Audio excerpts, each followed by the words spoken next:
A movimentação em torno da seleção brasileira naquela terceira semana de setembro de 1993, na Granja Comari, em Teresópolis, era imensa, porque Romário havia se apresentado ao grupo antes do último jogo das eliminatórias para a Copa do Mundo de 94, contra o Uruguai.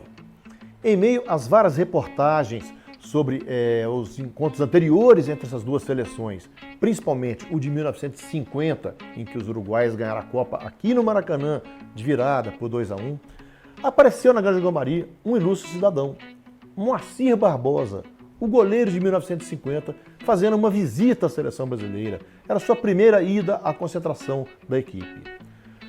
Mas, lamentavelmente, a dupla Parreira e Zagallo, que comandava a seleção brasileira, não teve sensibilidade para permitir o acesso de Barbosa à concentração propriamente dita. Ele ficou restrito ao campo de treinos, perto dos jornalistas. Alegaram os dois que não queriam ver nada que lembrasse 1950 ali. Um triste castigo para um dos personagens mais ilustres da história do futebol brasileiro, talvez o mais injustiçado de todos. Um goleiro muito bom, que fazia da elasticidade e da colocação suas maiores qualidades, porque ele tinha só 1,74 m, que foi titular do Vasco por mais de uma década. Foi goleiro absoluto da seleção brasileira naquela virada dos 40 para os 50.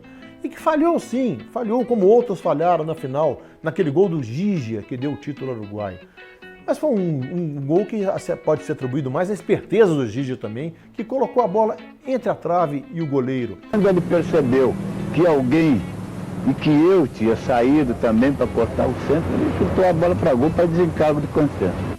Mas ele pagou por aquilo. Em entrevista posterior, Barbosa lamentou que no Brasil a pena máxima fosse de 30 anos, enquanto ele pagava uma espécie de prisão perpétua por aquele lance.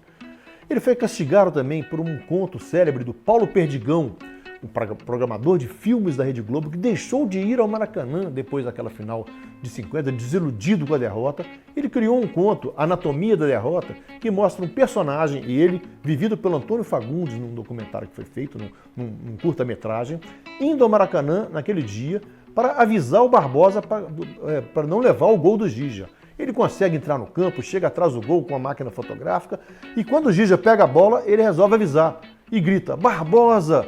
O goleiro se vira para trás e nesse ínterim o Gigia faz o gol. Ou seja, o Paulo Perdigão também se transformava em vilão da história.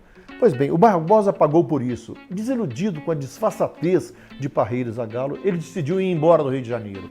Veio morar em Praia Grande, ele era paulista de nascimento, nasceu em Campinas, veio viver em Praia Grande com uma filha adotiva, viveu o dissabor da morte da esposa em 1997 e foi definhando e morreu em 2001, quando tinha acabado de completar 80 anos. Um dos personagens mais ilustres do futebol do brasileiro merece ser revivido, merece ser homenageado, porque ele foi um grande, ele foi um bravo. Outros falham, outros levam a glória, mas de Barbosa se pode se lembrar sempre como um dos principais goleiros do futebol brasileiro, o maior da história do glorioso Vasco da Gama.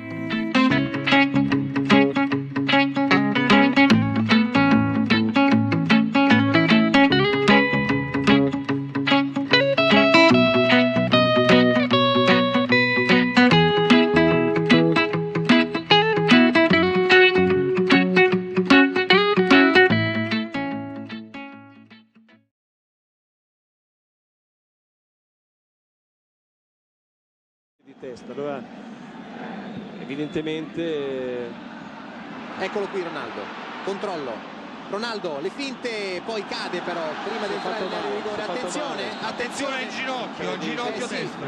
Brutta caduta di Ronaldo.